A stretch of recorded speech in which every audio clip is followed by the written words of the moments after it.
Mother Do pipes. It's Wednesday evening.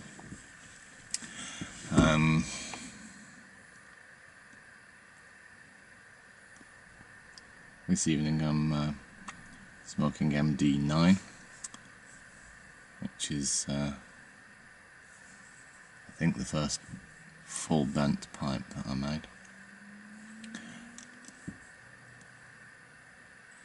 And in it I have some custom number 1 from Glyn Quelch at GQ Tobaccos in Nottingham.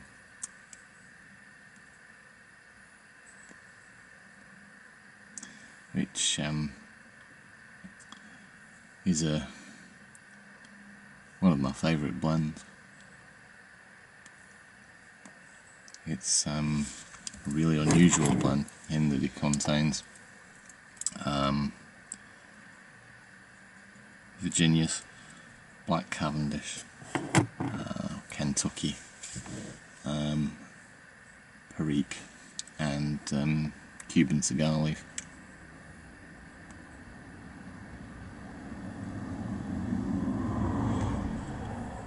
And it has an aromatic topping with vanilla and coconut, but also some of the Lakeland type flavouring.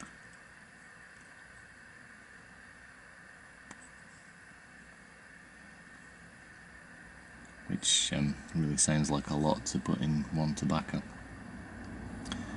but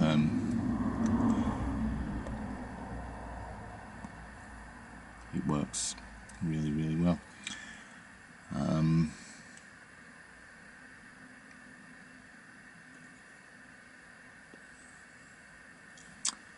Unfortunately, as has been mentioned by other UK members of the YTPC, GQ Tobaccos is in the process of closing down. And this blend, along with all of the other custom blends, are no longer available.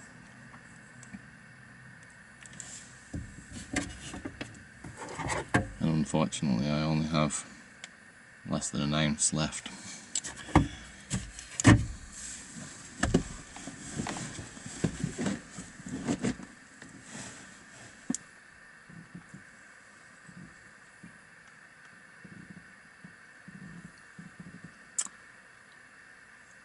Of course, it's a real shame that good tobacconists are being forced out of business by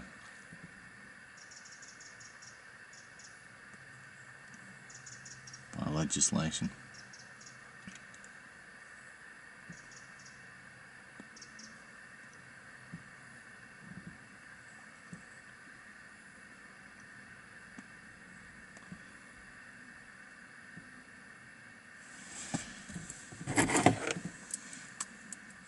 We all know that smoking's not healthy, but it's legal.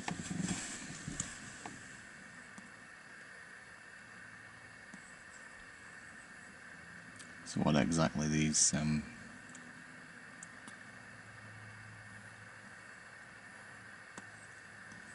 new laws are designed to protect us against, I'm not entirely sure.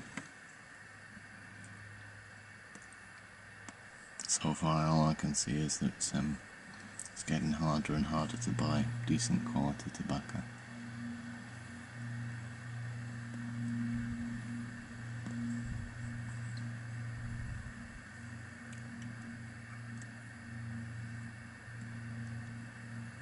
The pipes and the cigars.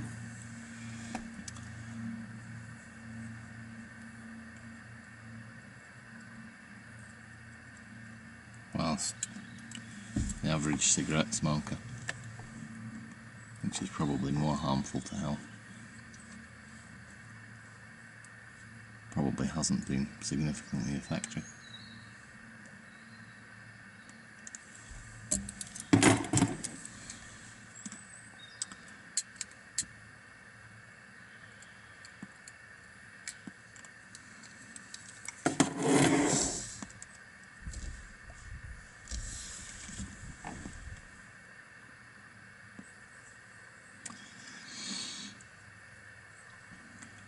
I've been off work this week.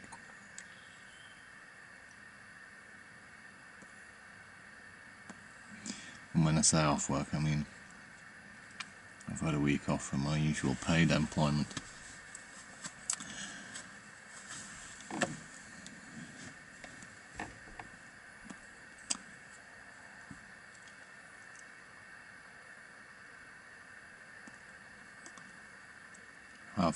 Have, however, and plenty of other things to do.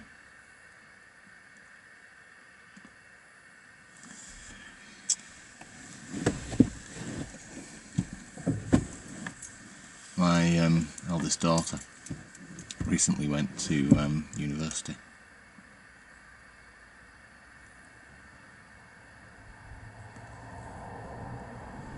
and so we thought we'd take this opportunity to redecorate her bedroom.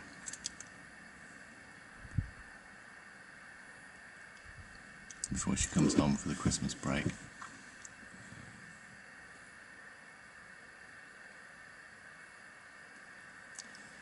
Now we live in a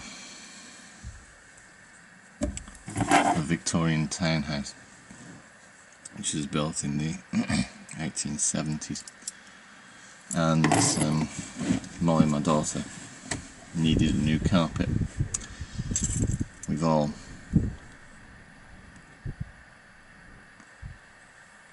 been teenagers at one time or other, and you can imagine after she'd moved out what the state of her carpet was.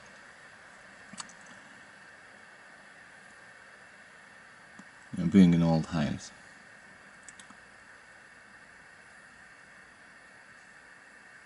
I wondered whether there might be some nice floorboards underneath the carpet. The house was renovated in about 2006, so I was a little concerned that the floorboards may have been replaced with chipboard or something similar.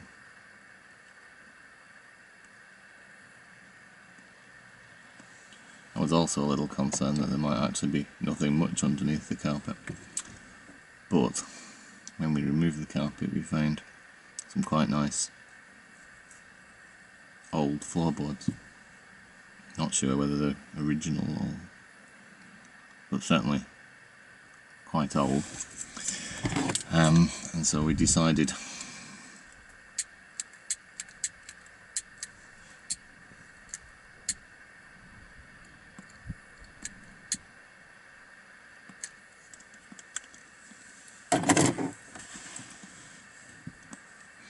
that it would be nice to sand and polish the floor.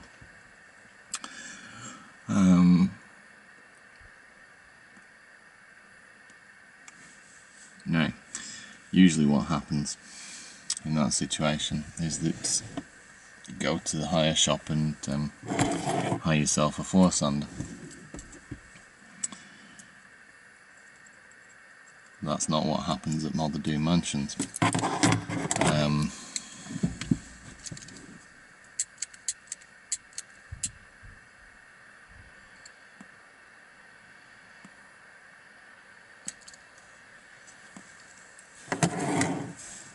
In the interests of saving a little bit of money, I looked around to see what I had that might accomplish the same effect, and I found an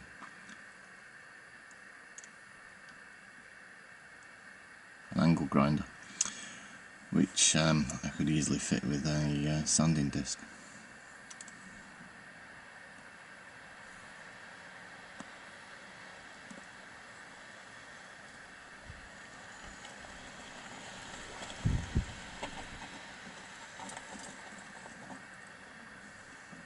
Result.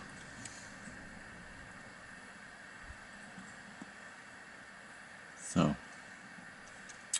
I spent the first 3 days of my week off work filling the gaps between the floorboards, and then grovelling around on my hands and knees, sanding the floorboards with an angle grinder.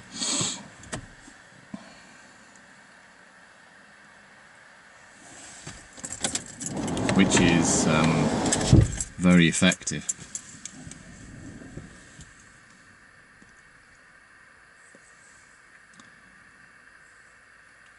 At getting a good finish on the floorboard, and also extremely effective at producing an awful lot of sawdust.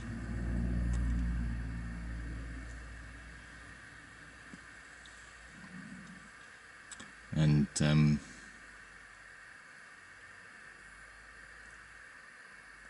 despite putting tape over the gaps around the door, all 3 floors of our house are now coated in a liberal application of sanding dust.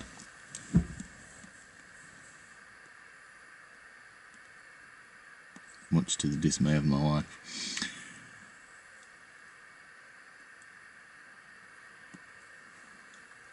However, today I just finished putting the final coat of wax on the floor.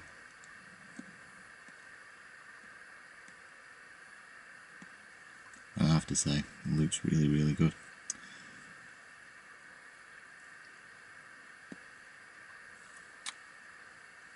My 13-year-old daughter came home from school, a younger daughter,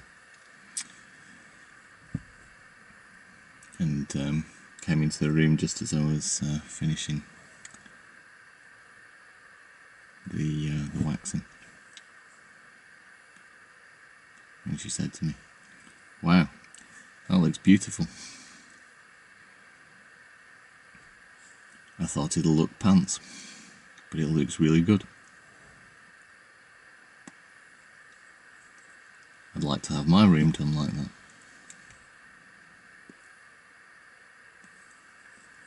So unfortunately, that's the rest of my week off spoken for now.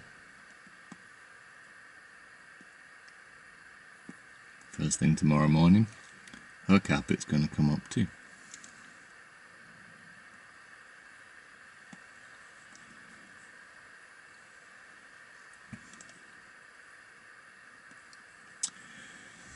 So, that's about all from me this evening.